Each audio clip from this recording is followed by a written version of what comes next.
Alright, before we get into this video and I pass the car to Jassy, a bit of a Farron update on this car and NZ. So, all these Australian sponsors are getting ripped off the car. Some might be staying. We're having a bit of an issue getting these NZ companies on board. We're working on a few, but we figured we could give you guys, our #1 supporters, the opportunity to sponsor us for the small fee of 25 bucks. And what you're gonna get out of it is your name on the roof of the BarraWagz for the whole of the D1NZ series. So that's 25 bucks. We're gonna plaster all your names all over it, and we'll do a mad shout out, and we'll throw all your names on the website, everything. So you can show your support through the whole season and get them podiums, and I'll shout out all your names on the podium too. Okay, I won't do that. Every single one, every podium. But if you like the BarraWagz and want to support it, jump on keepery.com/tag-the-wags. 25 bucks, support us. It's gonna go a long way to pay for those tires, them tire rods, them engines, everything. So if you want to see us do well, jump on it, get around it. Back to the video, Jass. What's going on, guys? Welcome back to the Keeper Reet YouTube channel and to another Kang episode. With the BarraWagz. Before it goes in a container, we're gonna strip it down and give it a bit of a refresh so she's crisp and ready to dominate over in New Zealand. Alright, so we've got a couple of weeks. Motor, gearbox and diff is coming out. Motor wise, just to freshen up, going to replace the timing chain tensioner. I'm going to pull off main cap #6 because I reckon there's oil seeping out the back of it. It's a issue that apparently they have. Going to be putting billet pulleys on the water pump and the idler pulley because they're plastic from factory and they're shat. The diff currently is a Ford 3 3/4 inch rear end full spool 3/7 ratio with billet axles. So we're going to send that back to the diff shop and we're actually going to be changing to a 3/4/5 rear ratio. Get a bit more grunt. The old Barra is just all torque. Just had it on the dyno today actually, just giving it a touch up, and we put a button in which is pretty kang. And if Jason pushes the button, it's actually going to raise the limiter from 6500, which we've been running it at, up to about 6900. A little bit extra if he needs it. It's a bit on the verge. We like to push things to their limits though. First thing, get that diff out so we can get it to the diff shop and start getting that rigged up. Alrighty, BarraWagz disassembly is underway. Rear end is gone. There's draining of fluid. Axles are still in it. Everything else gone. Gonna chuck it in the van, take it down to Diffco. They're gonna put the 3/4/5 rear ratio in it. We'll keep the 3/7 with us in case we want it in NZ. They're going to check the axles, see if they're bent, because there is a slight vibration we noticed on the dyno. We do have spare axles we can just slap in it anyway.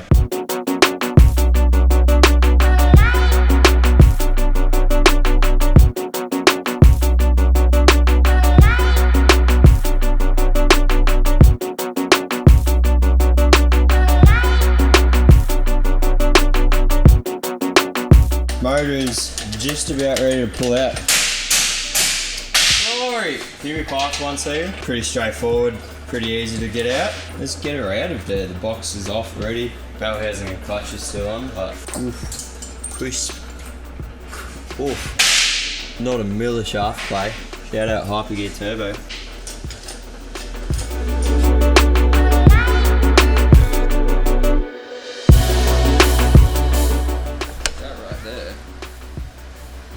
There is a Barra. Alright, the mighty Barra is out of the wagon. Need to get the front cover off, so I'm going to pull all the accessories off. Timing case off, new timing chain tensioner from Ford. Got to pull the sump off and seal up main cap #6. We're getting oil back here.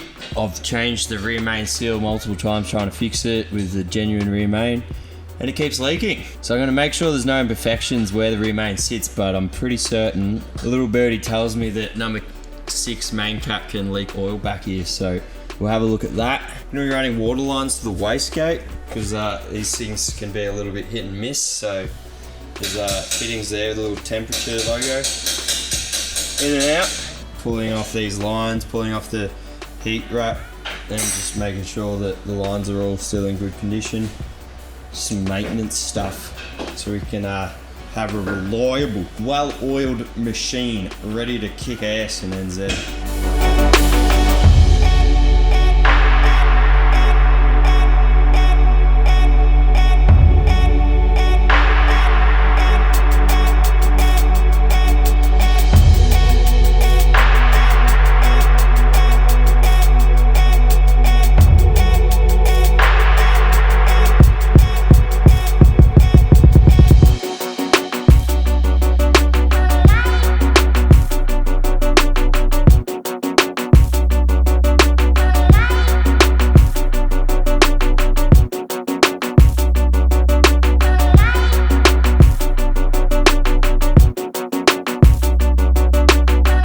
Got the Barra pretty pulled apart. Barrel covers off, turbo's off, wiper gear sending out. Another one we're going to put on, and we're going to keep this one as a spare. So that's sweet. Timing cover is off, so we can replace this tensioner. I'm going to flip it over and pull the sump off, so we can have a look at where she's leaking from in that rear end and try to seal it up a bit better. All looks pretty brand new in here still though. It's got the atomic chain, guides and tensioner, new factory oil pump with billet gears. Everything's pretty schmick.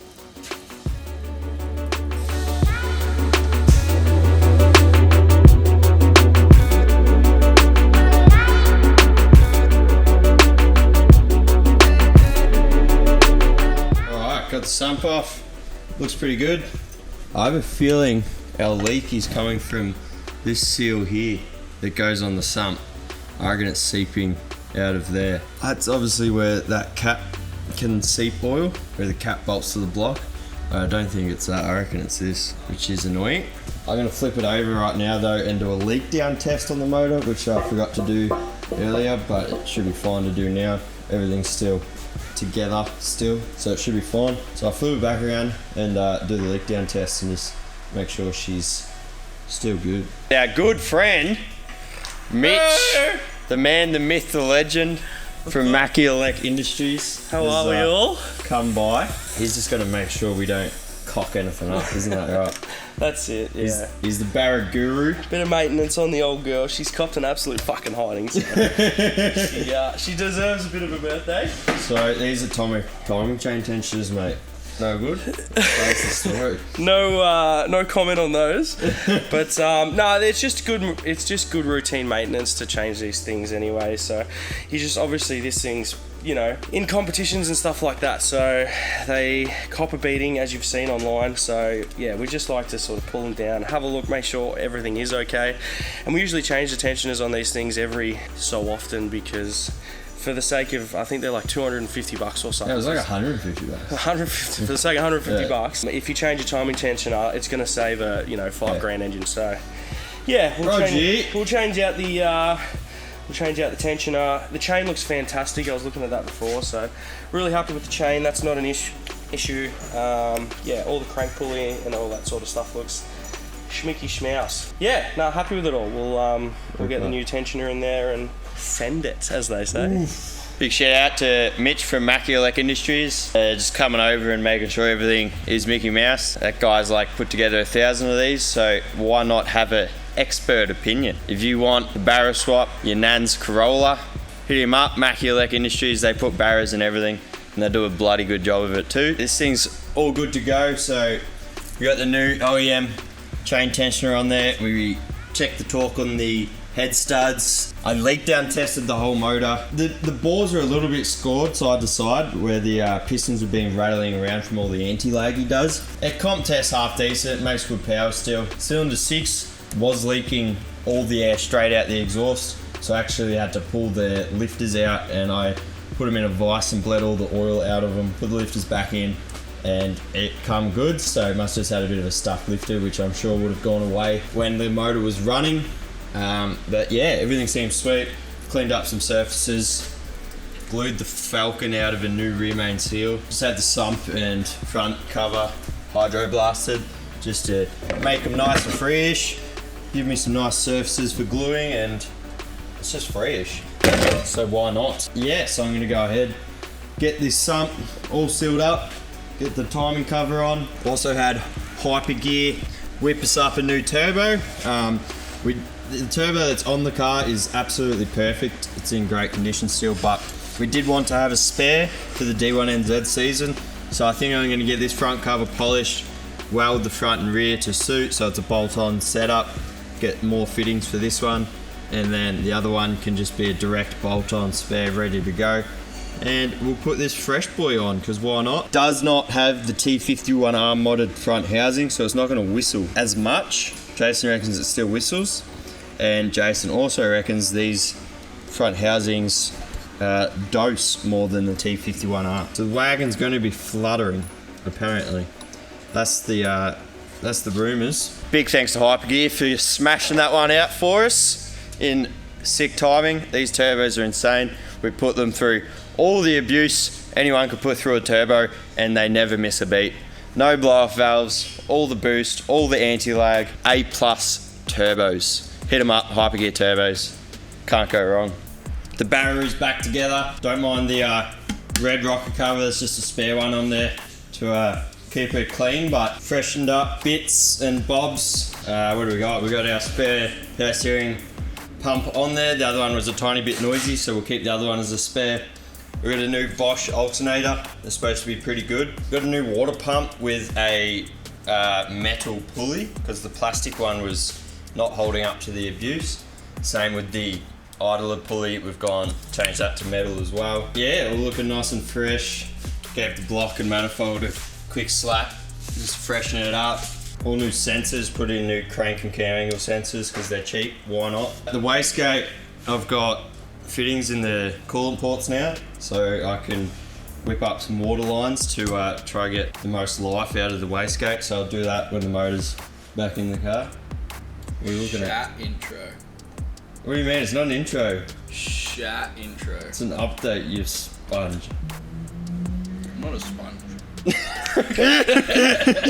I cleaned up the bay a little bit, but it's not a heap I have to do in there. Everything seems to be pretty solid, so yeah, just gave it a bit of a tidy up. Got the diff back from Diffco, freshly painted. It's got fresh diff bearings, wheel or axle bearings, whatever you want to call it.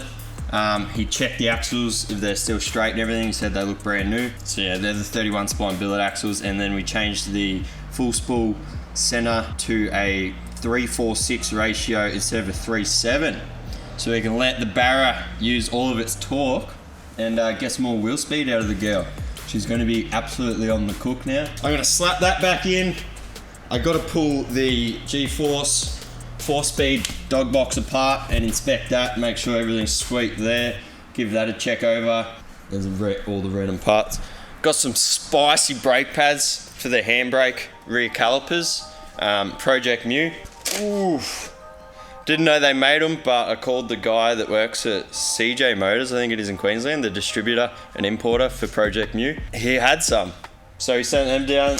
As gangster, we recently put them in the front for the front down handbrake and the foot brakes, and yeah, they're a crazy brake pad. I had the rocker cover and turbo front cover repolished. I clear coated it because I'm sick of all the stains and nastiness it gets when it's raw polished. It doesn't look amazing. To be honest, the polish job wasn't amazing. We sent it to the guy that usually does it, and there was a lot of erosion on the rocker cover.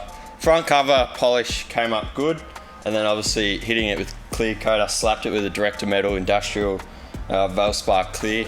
Yeah, it sort of dulls it out a bit like everyone said it was going to, but at least it's a painted surface now, and it'll just need a wipe clean.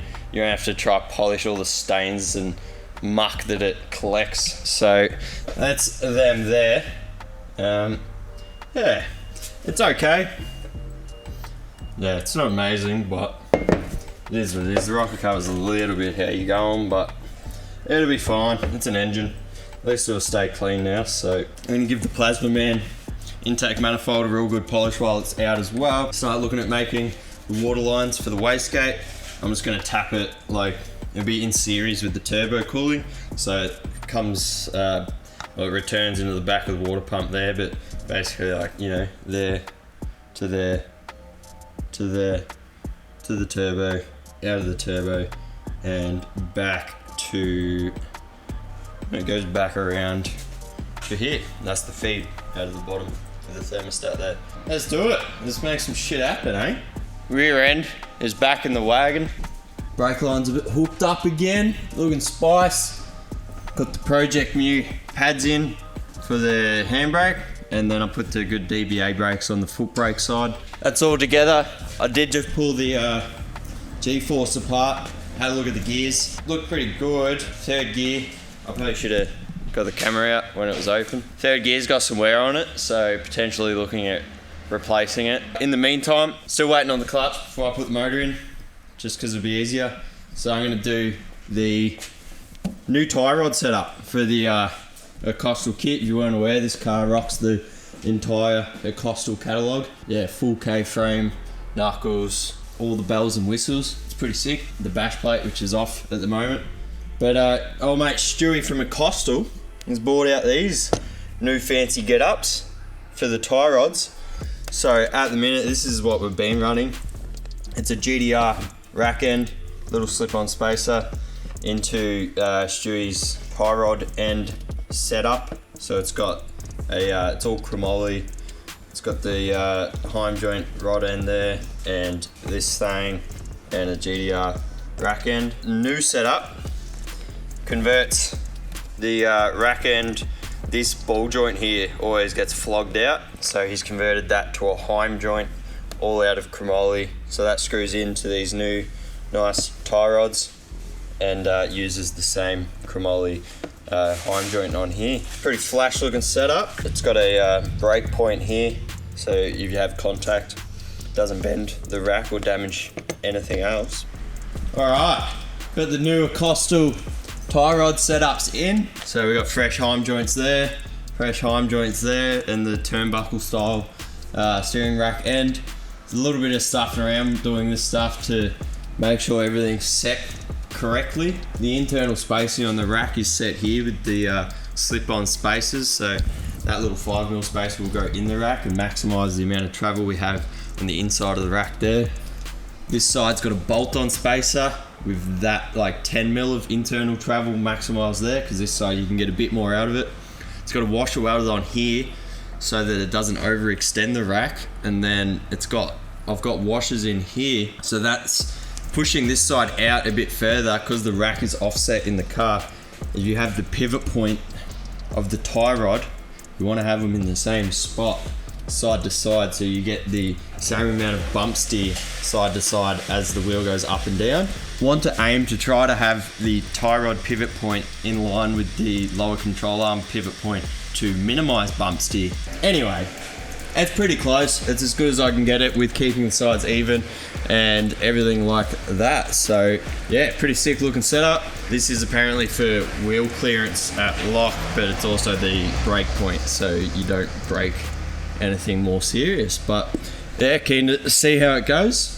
We've had a package arrive. Huge shout out to the boys at MPC up in Queensland, Australia, supplying us another clutch for the wagon. A fresh one that we're gonna put in the car and keep the old one as a spare. This one is actually bigger as well. We've gone from the 9-inch to the 10.5-inch twin plate, and we've gone away from a sprung center to a solid center. So I'm gonna crack this bad boy open and give you a look at this ball of clutch. Here is the beefy unit. Pretty spicy. This thing is gonna go hard. So I'll pop the cover open and we'll take a closer look. Ooh, that's beautiful. Solid center. Ooh. I'm gonna lift the motor up, put the clutch assembly on. I'm gonna need a Immaculate Industries flywheel bolt retainer kit, another one of them. Barrel housing, starter motor, slap the motor in, and we can start looking at making some lines for the wastegate, the new turbo, and getting this thing back to life.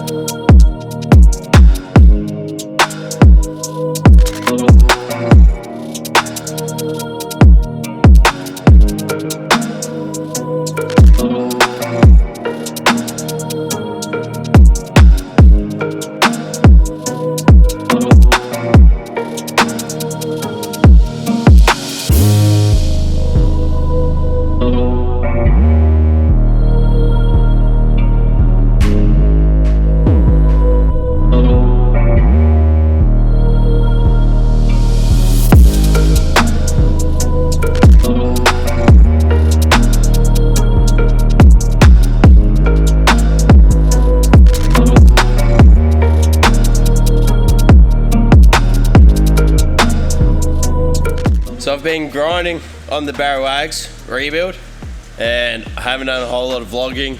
I've been pretty under the weather with a flu, and yeah, just been ticking away trying to get it done. Sorry for the minimal updates, but our fear's in and where we're at. I don't remember what I filmed last, but she's coming together pretty decently. Got the new Hypergear turbo on. I had to weld new elbow on, the same as the old turbo, and I had to weld a reducer up to 4-inch stainless to tie V-band, so we can go to our 4-inch titanium dump pipe, thanks to Pulse Titanium. Did some different lines over here, so we now run coolant lines to the wastegate. We're going to try that out and just try to get the most reliability and longevity out of the wastegate. So it's got coolant lines, it runs in line with the turbo, so we'll give that a shot. Hopefully it works alright and doesn't heat up the coolant temps too much. Injectors flow tested and cleaned by Airfire Hardware. One injector was down around 5% or something, but they cleaned them up and they're all Mickey Mouse now. Got the gearbox back on. I am on the hunt for replacement 3rd and 4th dog gears for the gearbox because they're a bit worn. But for now, the gearbox is back in there, drive shaft's in. Getting there, we got a little bit to do. I just made this heat shield, so this was a bit of alloy that I had gold tape on, if you recall. But I used this Pyro Guard stuff. Oof. Gian from Pulse Titanium also owns Pyro Guard. He sells that stuff. It comes with this stuff as well, and you can mold it around your exhaust stuff and attack it with the TIG welder. I do want to do the dump pipe with it, but for the time being, I did this heat shield with it. So front and back, rivets, and yeah, looks a lot better than the gold tape. So I still got to bolt that in. It's just sitting there. Yeah, it should be pretty spicy. We got like 2 or 3 days till this thing goes in a container to go to NZ. So yeah. Yep. All right, Gary's. She's almost ready to prime some oil and get her fired up once again. Got the polished screamer pipe with the burnt tip. Got the repolished dose pipe. Got a brand new K&N pod filter and filter cover. Shout out Next Level for hooking us up with that. I've put all the fluids in. We got some coolant. We run the Penrite 10/10 race coolant mixed with distilled water. Seems to work pretty good. Engine oil's in, gearbox oil's in, diff oil's in, power steering fluid's in. We're in the cockpit on the NSP software. Shout out Haltech. Got the injectors disabled. We got fuel pressure and no fuel leaks, so we'll go ahead and give it a crank and prime her up.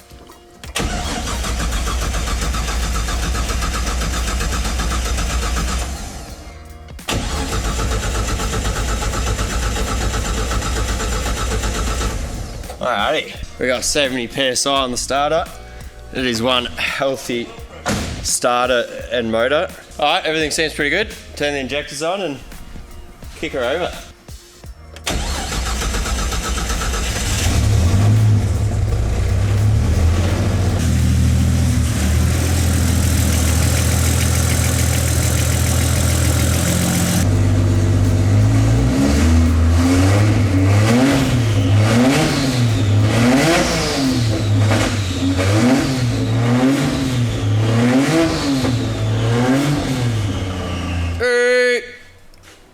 Who's this? We're gonna wrap this one up here. That pretty much concludes the refresh of the wagon. Mechanically wise, anyway, the coolant's bled, power steering's bled.